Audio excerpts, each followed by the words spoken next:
everybody, this is T with Kate's Crafty Closet, back with another tag and our Halloween Tag 2020 series. So let me go ahead and show you the tag that we're going to make today. Really cool, awesome tag. I like this one quite a bit. So let's go ahead and get ourselves started. First thing you're going to need is a distress tag. And if you don't have a distress tag, you can use any kind of tags you want. You can make your own tags as well too, and I do have this in the store, and I will link everything in the description box below that I currently have in the store. So let's go ahead. We're going to do some ink blending, so to speak. So we're going to use spice marmalade or marmalade. I say marmalade because you know the song. So anyway, and carved pumpkin. So let's go ahead and get ourselves started. Bring out my little ink blending tool. I'm just going to put a little bit of that spiced marmalade in that center. And if you don't want to do multiple colors of orange, you don't have to. You really don't. Okay. Then I'm going to go in with some of that carved pumpkin, and we're going to fill up the rest of the tag, and then we'll go back with a little bit of that spiced marmalade to kind of blend those two together in the center. Like, you can take your time, like don't rush. I may be going a little fast for the sake of the video, but you don't have to. Like, you can take your time. And if you don't have oxides, you can use regular distress or any other blendable inks that are out there. So it all depends on what you have in your stash. All right. So that looks pretty good to me. So I'm going to dab this off a little bit onto the side. Have a little rag. And I'm going to go in with that spice marmalade again and just kind of blend it out. So there we have that. So we are done with that ink blending part of it. And I'm going to come in with some, this is regular distress ink vintage photo, and I am going to use my little shaving cream applicator.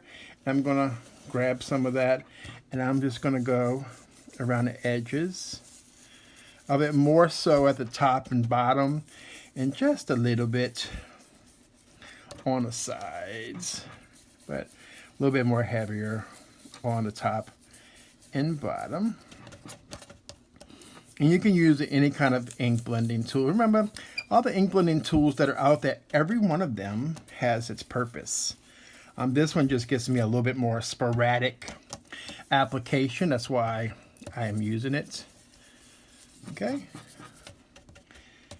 Just to darken up those edges. All right, so we're done with that. I'm going to come in with some water, which I'm actually going to do to the side. So I don't, and then while we're waiting for that to kind of absorb, we're going to clean up the ink off of our work surface. Okay.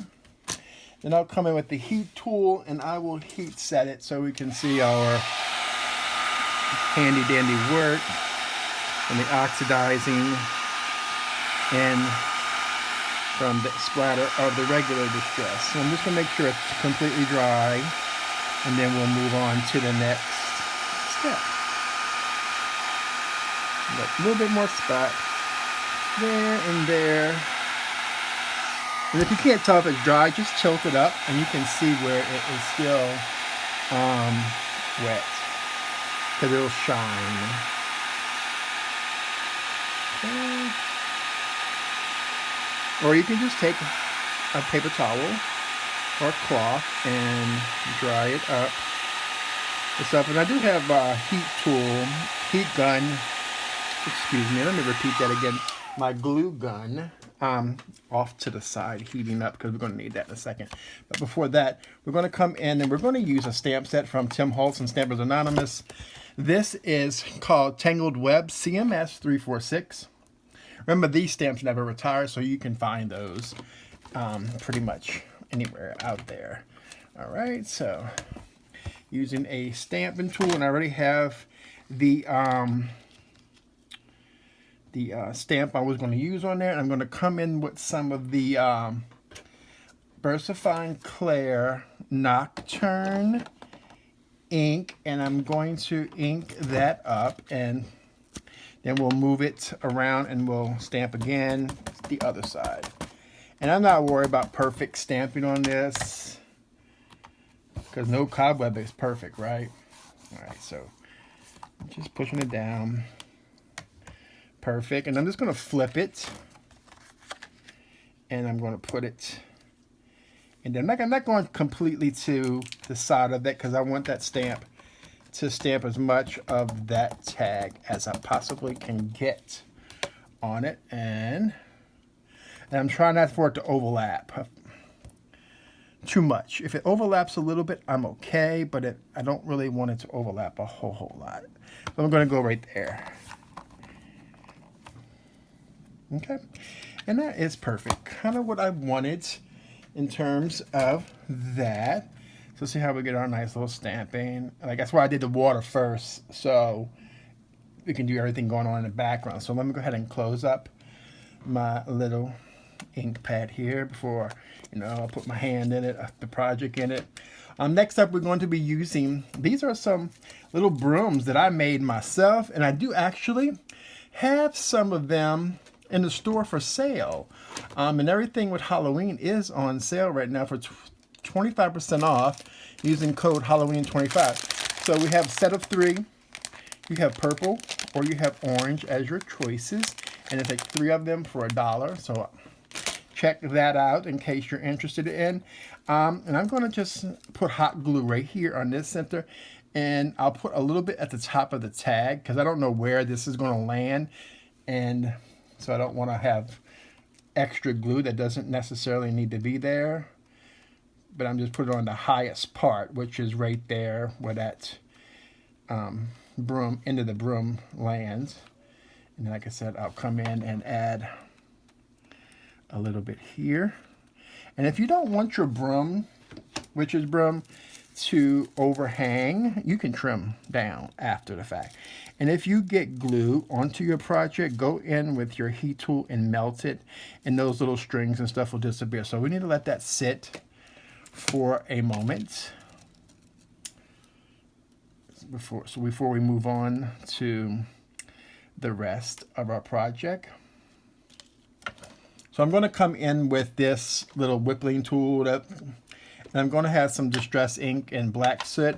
I'm just going to tap on that and lightly give this a tap onto the tag just to give it a little bit of texture onto this, mainly onto this side of the tag, since that broom is already pretty much got that covered on that side. So there we go. So we got that taken care of. And then we're going to go in with some of that label tape from Halloween and Timholtz and Idea-Ology.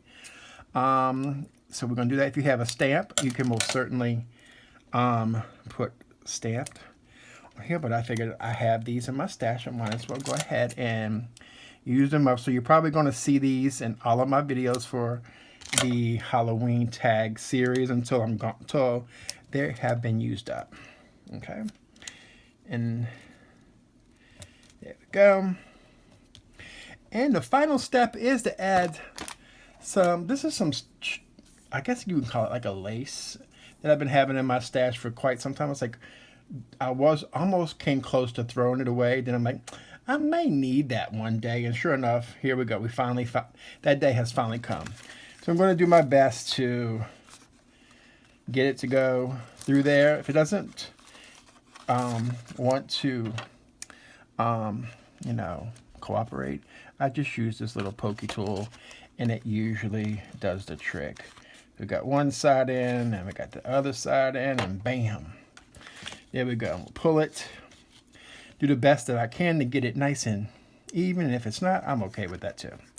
And just do that little slip knot. Slip. Yeah, basically. Which I forgot to do because I almost lost that. But that's okay. It's always just about having fun. Here we go. And that is our tag, you all. I want to thank you for joining me. Make sure you check out the store at katescraftycloset.com, and that the Halloween stuff is on sale this week for 25% off using coupon code Halloween25, and I'll link all of that into the description box below. But I want to thank you all for joining me, and have a spectacular Halloween, and have a crafty day, y'all.